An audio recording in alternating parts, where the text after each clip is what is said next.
Hay edificios que son auténticos libros de historia, pero no de esos que acumulan polvo en una estantería, no. No, para nada. Son libros vivos, escritos con piedra, donde cada grieta te cuenta un capítulo. Ujú. De guerra, de fe, de olvido. Mm.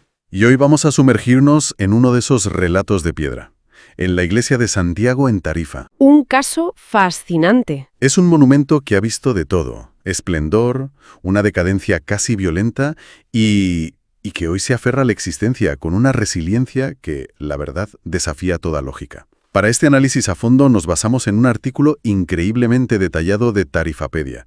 Va a ser nuestro mapa. Una fuente estupenda. Sí, nuestra misión es, desentrañar la historia de este lugar, desde sus cimientos, sobre una posible mezquita, hasta su situación actual, que es muy precaria. Ya lo creo. Y por el camino, a ver si respondemos algunas preguntas. ¿Por qué se le conoce también como la Iglesia de Jesús? Y sobre todo, ¿cómo un edificio puede sobrevivir a su propia sentencia de muerte?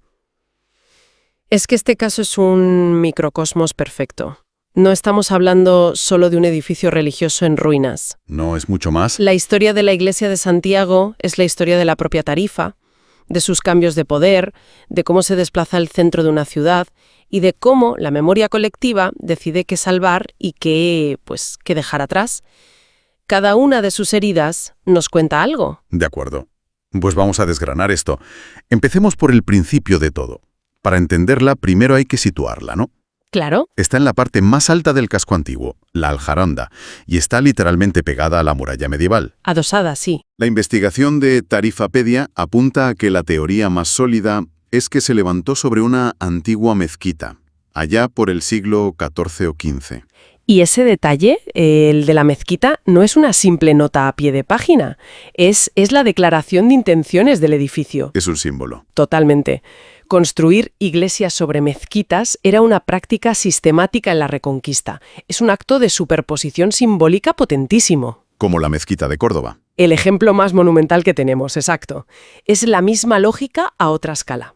Al hacer esto, el nuevo poder cristiano no solo construía su lugar de culto, sino que borraba físicamente el del poder anterior. Y además, su posición. Pegada a la muralla. Eso es. La convertía en un bastión tanto espiritual como, militar. Era el primer baluarte de la fe en la frontera. Entonces, la tenemos como el corazón de Tarifa. Fue la parroquia principal de la ciudad hasta bien entrado el siglo XVI. Pero hoy es una ruina. El salto entre esas dos imágenes es brutal. ¿Dónde empieza a torcerse la historia? ¿Fue un proceso lento o hubo un punto de inflexión claro? Fue una combinación de ambas, pero con un punto de inflexión muy, muy claro. ¿Cuál? El crecimiento de la propia ciudad hacia abajo, hacia el llano. A medida que Tarifa se expande, se construyen iglesias nuevas, San Mateo, San Francisco. En la parte baja. Claro, que es la zona que empieza a tener el poder económico y social. El centro de gravedad se desplaza.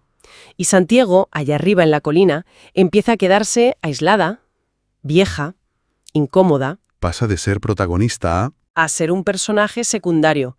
Y es aquí donde se produce el cambio de nombre popular a Iglesia de Jesús. Al ser degradada de parroquia a ermita, pasa a albergar el culto a una imagen muy venerada, la de Jesús Nazareno. O sea que no es solo que construyan otras iglesias, es que empiezan a desmantelarlas simbólicamente. Exacto.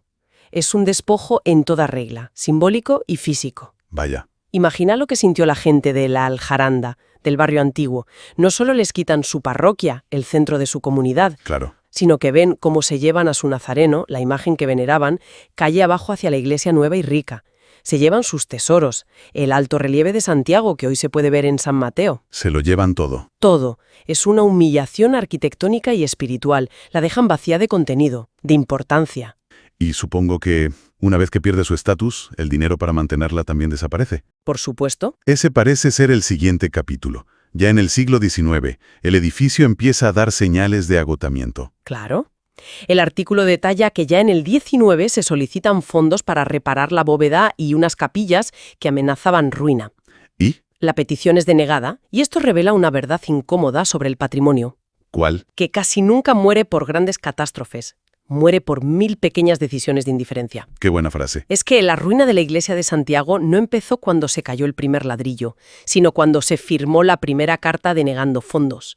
Es una muerte por burocracia, por abandono administrativo. Pero lo que viene después no es una muerte lenta por abandono. Es casi un acto de violencia. Sí, totalmente. A mediados del siglo XIX ocurre algo que hoy nos parecería inconcebible. Utilizan el interior de la iglesia como una fundición improvisada. Para fabricar las campanas de San Mateo. De la misma iglesia que le había robado el protagonismo. Es una ironía negrísima. El pragmatismo de la época llevado a su extremo más brutal, vamos. Es que la descripción que hace la fuente es desoladora. Cuéntala. Abren 2 agujeros enormes en la techumbre para que salga el humo, destrozan el pavimento para hacer los fosos de fundición, profanando las tumbas que había debajo. Madre mía. Y el humo de los hornos ennegrece para siempre el retablo, la cúpula, las paredes. En unos pocos días la condenan para siempre. Es un acto deliberado. No es un incendio, no es un terremoto. No. Es una decisión humana que la deja inservible. Es como si el edificio que la sustituyó volviera para rematarla. Exacto. Demuestra la pérdida absoluta de su carácter sagrado. Ya no era una casa de Dios, era un simple cascarón, un taller. Ese evento es la firma de su sentencia de muerte. A partir de ahí, solo es cuestión de tiempo. Que se plantee su demolición total. Exacto. Y ese momento llega en el siglo XX. Parece el final definitivo.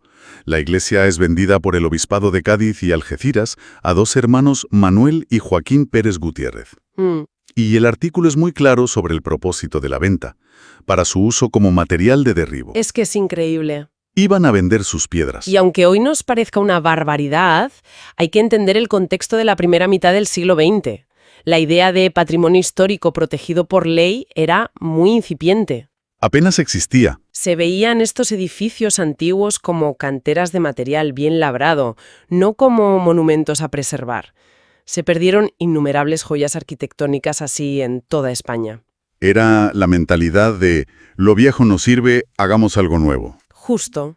Entiendo el contexto, pero aún así, vender una iglesia del siglo XIV, como si fuera un montón de escombros, ¿de verdad no había nadie en ese momento, ninguna voz en Tarifa que viera la atrocidad? Seguramente hubo gente que lo lamentó, pero no existía un movimiento ciudadano organizado ni un marco legal para detenerlo.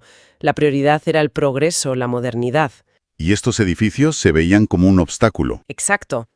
Por suerte, por la razón que fuera, la demolición completa nunca se llevó a cabo.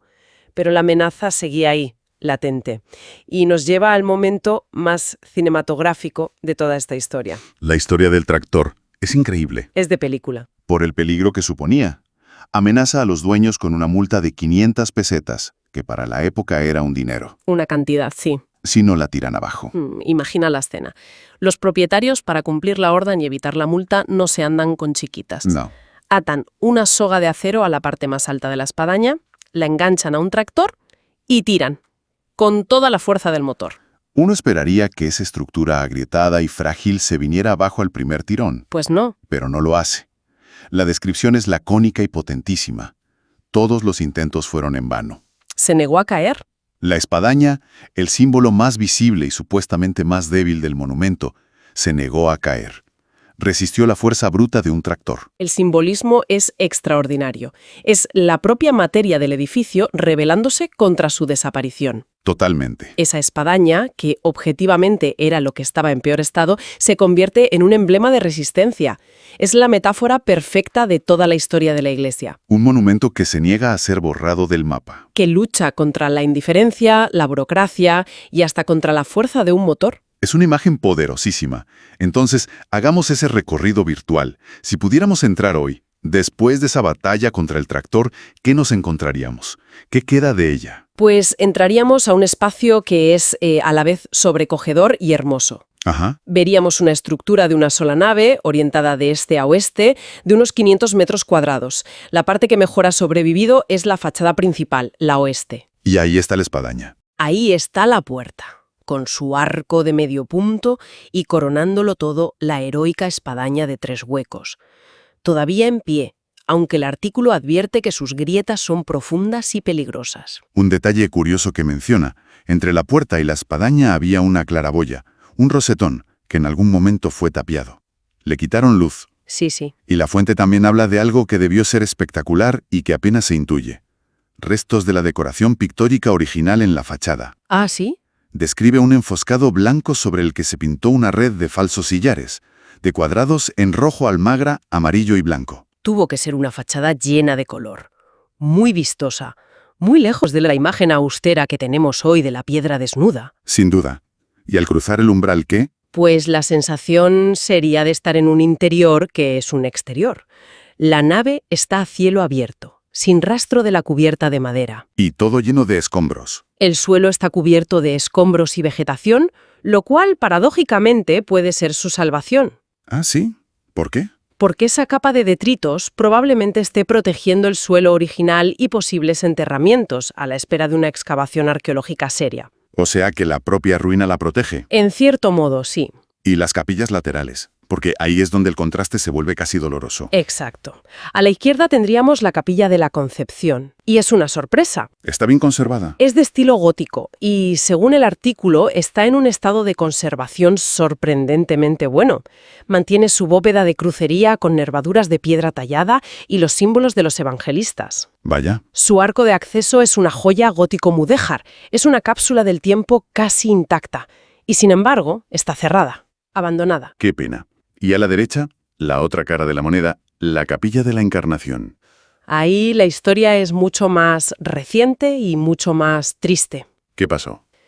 Lo que quedaba de esta capilla fue gravemente dañado en 2013. Un hotel colindante construyó un aparcamiento de hormigón justo encima, ¿Cómo? destruyendo parte de sus restos. Y lo más grave de todo, se hizo sin ningún tipo de supervisión ni control arqueológico. Se actuó como si allí no hubiera nada de valor. Es una agresión en pleno siglo XXI. Ya no es el pragmatismo del XIX, No. es la negligencia del presente. Y esto plantea una cuestión fundamental. Las amenazas al patrimonio hoy son diferentes.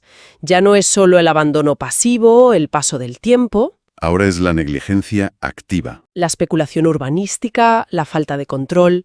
Con esa obra, es casi seguro que se perdieron para siempre enterramientos de familias importantes de Tarifa de antes del siglo XVI. Una pérdida irreparable. Totalmente. Y para añadir más capas de historia, la fuente menciona que junto a la iglesia está el legendario Boquete de Santiago, una antigua puerta en la muralla, hoy tapiada. Por donde se dice que entraron las tropas de Sancho IV para conquistar la ciudad. Esa misma. Historia y leyenda conviviendo en el mismo muro. Con todo esto sobre la mesa, ¿cuál es la situación a día de hoy? Porque después de resistir tanto, parecería que lo mínimo sería protegerla. Pues la realidad, según el artículo de 2020, es de total desprotección. Vaya. Hay una simple valla metálica para que no se le caiga la espadaña encima a algún viandante. La nave principal está abierta, expuesta al vandalismo, a los elementos. ¿Y el propietario? El ayuntamiento. Es el propietario del edificio desde 2015, tras un acuerdo con el obispado, pero parece no estar cumpliendo con su deber legal de conservación. De hecho, hay un organismo que ha puesto el sello oficial a este abandono. Así es. Desde julio de 2017, la Iglesia está incluida en la lista roja del patrimonio. ¿Qué significa eso exactamente? Esta lista la elabora Hispania Nostra, que es la principal asociación de la sociedad civil para la defensa del patrimonio español. Estar en esa lista no es una opinión, es un diagnóstico técnico que certifica que el monumento se encuentra en un estado de abandono crítico. Y bajo riesgo de desaparecer. Y bajo un riesgo real de desaparecer para siempre. Es una llamada de auxilio a nivel nacional. Y aquí, como en otras partes de la historia, surge la paradoja. Mientras las instituciones parecen mirar para otro lado... La ciudadanía se moviliza. Exacto. Efectivamente. El artículo termina destacando las numerosas peticiones de ciudadanos y asociaciones locales que exigen su rehabilitación. ¿Y qué piden? No piden una reconstrucción fantasiosa, Piden consolidar las ruinas, hacerlas seguras, visitables y convertirlas en un espacio cultural para la ciudad. Un teatro al aire libre, una sala de exposiciones... Las ideas están ahí. El potencial es enorme. Pero esas peticiones al parecer caen en saco roto, lo que nos deja una imagen final muy amarga. Nos deja con un monumento de un valor histórico incalculable, en pleno corazón de Tarifa, sumido en lo que la fuente califica como un lamentable espectáculo. Y la lucha por su dignidad no viene de quienes tienen la responsabilidad. Viene de la gente que pasa por delante cada día y se niega a aceptarlo. Si tuviéramos que resumir este viaje, diríamos que es la biografía de una iglesia que nació como símbolo de poder, fue degradada y despojada, la usaron como una fábrica, ¿La vendieron como chatarra? sobrevivió al ataque de un tractor y hoy, en pleno siglo XXI, sobrevive a la negligencia moderna gracias a la memoria tozuda de sus muros. Y, bueno, a la voz de la gente. Y si lo elevamos un poco, el caso de Santiago refleja un dilema que tienen muchísimas ciudades históricas en todo el mundo. Ajá. ¿Qué hacemos con nuestro patrimonio en ruinas? Lo vemos como una carga, un problema de seguridad y un pozo sin fondo de dinero. O como una oportunidad. ¿O lo entendemos como una oportunidad? Como un activo cultural único y una parte irrenunciable de nuestra identidad que nos puede enseñar mucho sobre quiénes fuimos y quiénes somos. Exacto. Y esa pregunta nos deja con una reflexión final. La historia de este edificio está marcada tanto por su esplendor original como por las cicatrices de su violento abandono. Esto nos lleva a pensar, la restauración completa, esa que intenta devolver un edificio a un estado idealizado que quizás nunca tuvo, ¿es siempre el objetivo? Buena pregunta. ¿O acaso la historia de su lucha, de su supervivencia, visible en sus muros a cielo abierto y en las grietas de su espadaña, no es también una parte esencial del patrimonio que deberíamos conservar y, sobre todo, saber contar?